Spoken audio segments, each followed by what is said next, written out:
que o seu chefe da Polícia Federal deu entrevista a um meio de comunicação ICL falando sobre as investigações em curso que, até onde se sabe, estão sob sigilo? Elas estão mesmo sob sigilo ou não? Em segundo lugar, senhor ministro, se elas estão sob sigilo, por que ele disse na entrevista que o Sindinap, cuja diretoria é integrada pelo Frei Chico, irmão de Luiz Inácio Lula da Silva, por que ele disse que essa entidade não estava sendo investigada? Se está sob sigilo aqui, tem policial, não tem? Pode o diretor da polícia primeiro saber sobre a investigação, ministro? Pode, em segundo lugar, sabendo que não deveria saber, dar entrevista dizendo que tal entidade não estava sob investigação? Terceiro, senhor ministro, por que ele fez questão de isentar a entidade cuja diretoria é integrada pelo irmão do Lula? Ele estaria protegendo o Lula? Eu aqui tenho dois assuntos principais que eu queria trazer e tenho certeza que, sendo do interesse do ministro, ele responderá ainda agora, não precisará deixar para depois. O primeiro tema, senhor ministro, é relacionado ao asilo concedido à ex-primeira-dama, peruana, Nadine Heredia. Eu lhe digo com toda franqueza, ministro Ricardo Lewandowski, eu dei entrevista a no mínimo 10 meios de comunicação peruanos de todos os espectros políticos, linhas editoriais, na semana passada, possíveis. E nenhum, absolutamente nenhum, conseguia entender a resolução do governo brasileiro em conceder asilo, refúgio a uma pessoa condenada por corrupção pela justiça do seu país. Eu tive de pedir desculpa aos peruanos e passei a fazer isso em cada entrevista nova que eu concedia depois de entender o clima naquele país, em virtude de uma medida não nossa, como brasileiros, mas de um governo que tem pessoas amigas, sim, daquela vice-primeira-dama, mas que não por isso deve conceder asilo a outra pessoa de outro país. Então, ministro Lewandowski, isso me deixou entristecido demais, envergonhado pelo nosso país, porque nós estamos vistos como uma nação que protege corruptos, criminosos, bandidos, traficantes, como o caso da eleição de Alexandre de Moraes, também em relação a um traficante búlgaro que deveria ter sido extraditado e não se sabe nem, até onde me consta,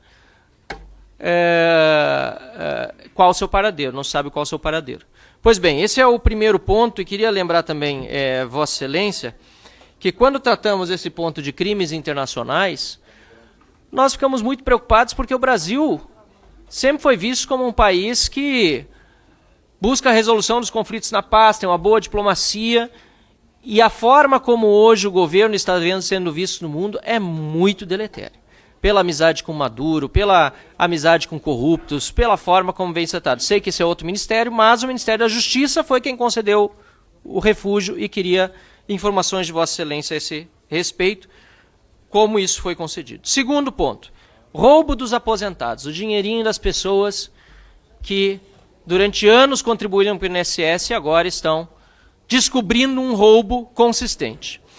Eu quero trazer apenas um dado, e o seu chefe da Polícia Federal não está aqui, o senhor deve se lembrar de mim da outra reunião, que estava a seu lado ele, dessa vez ele não está aqui para poder, talvez, responder diretamente, mas tenho certeza que Vossa Excelência saberá dar-me a resposta.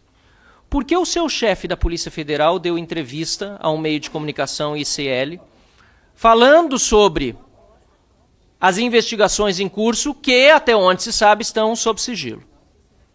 Elas estão mesmo sob sigilo ou não?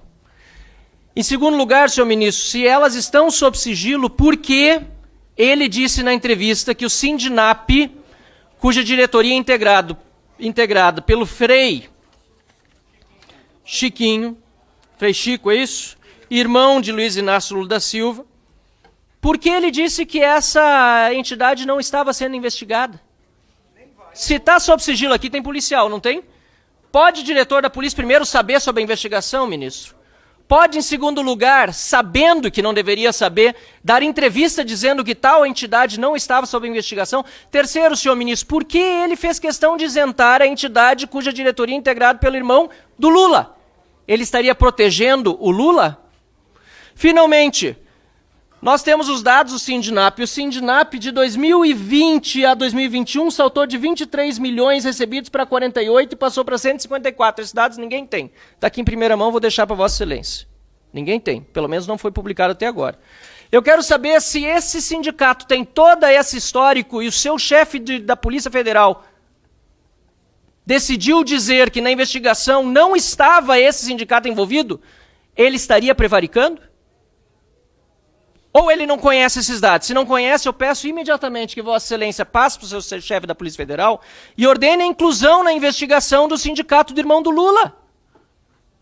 Ou o roubo não aconteceu aqui, onde chegou a 154 milhões de reais o dinheiro dos aposentados, recolhido, a maior parte certamente indevidamente. E por fim, senhor ministro, e aí não é bem uma pergunta, é uma afirmação, eu lamento que o filho de Vossa Excelência tenha participado da banca de advogados de um outro sindicato. Lamento porque Vossa Excelência pode dar todas as razões, mas para mim há um conflito de interesse enorme, um dilema moral que deveria ter sido resolvido antes ele aceitar esse tipo de convite, e certamente isso diminui a sua própria posição como ministro da Justiça, e isso é lamentável para um país da grandeza do nosso querido Brasil. Muito obrigado, senhor presidente, espero que as respostas possam ser dadas agora. Deputado Van Hatten, o que acontece com o asilo da ex-primeira-dama do Peru? Essas informações que eu obtive do Itamaraty e que foram as seguintes. A decisão contrária à ex-primeira-dama do Peru foi uma decisão de primeira instância contra a qual ainda cabe recurso. Portanto, não é uma decisão transitada em julgado. Primeiro caso. Primeiro aspecto. Pois não? Ela ainda não é corrupta. Não, corrupto é uma avaliação subjetiva. Nós, juízes, promotores, delegados de polícia, operadores do direito, nós só podemos afirmar alguma coisa sobre a culpabilidade de alguém depois do trânsito em julgado, da condenação. Então, aqui já respondo também àquela afirmação de que eu estaria servindo a um governo corrupto. Por enquanto, não há nenhuma condenação transitada em julgado contra nenhum membro do governo. Em segundo lugar, todas as acusações ou todas as indicações de corrupção têm sido rigorosamente investigadas sem qualquer proteção a quem quer que seja. Bom, voltando, deputado Van Hatten, asilo à primeira-dama. Decisão de primeiro grau. Segundo lugar, o asilo foi concedido por questões humanitárias, segundo o chanceler Mauro Vieira. Por quê? Porque esta senhora porta um câncer que está evoluindo, teve uma operação na coluna, o marido está preso e, se fosse presa, deixaria um filho menor sem quaisquer cuidados. Então, numa decisão soberana, que leva em conta razões humanitárias e razões de Estado, foi concedido um asilo diplomático a esta senhora, e quem tem obrigação de cuidar para que, eventualmente, aqueles que sejam perseguidos pela polícia não se evadam do território nacional é o Poder Executivo. E o Poder Executivo peruano concedeu um salvo-conduto para que ela viesse ao Brasil.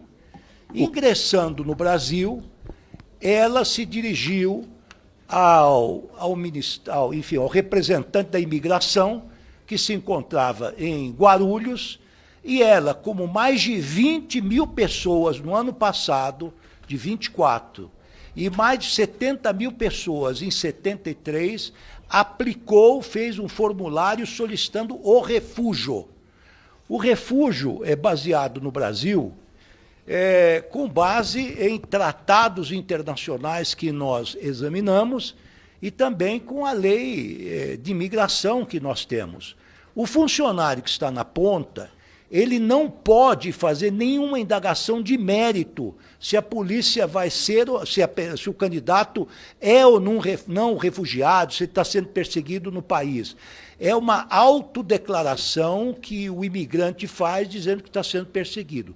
Tanto é que, pelos tratados internacionais e pela lei nacional, a pessoa pode ingressar no território nacional com documento, sem documento, com documento rasurado, com documento falsificado, porque quem está fugindo de uma calamidade pública, de uma de uma perseguição política, ele declara no Brasil que está sendo perseguido. Depois, ele recebe um documento provisório, dentro de 30 dias ele vai à Polícia Federal, recebe um documento, digamos assim, definitivo, onde ele pode tirar o seu CPF, pode fazer jus aos benefícios sociais, se for o caso, mas depois esse pedido de asilo, de refúgio, será examinado por um órgão chamado CONARE, que tem em todos os países, é um colegiado independente do governo que vai examinar o mérito deste pedido de asilo. Isso funciona em todo o país.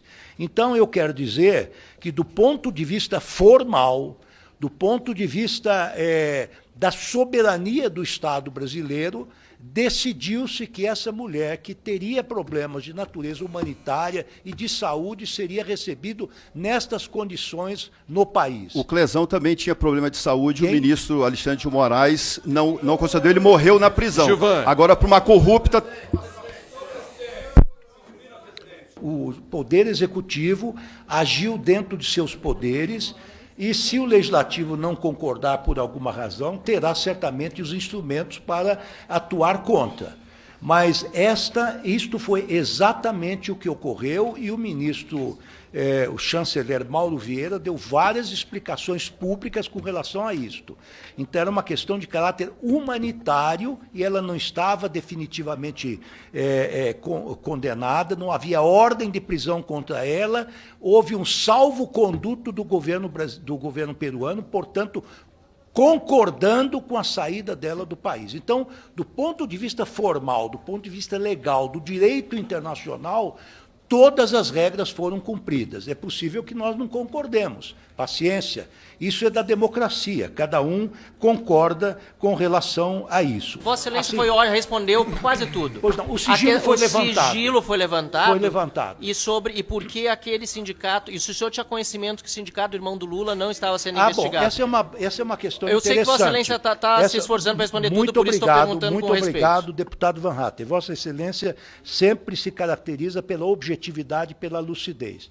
Eu o admiro por isso.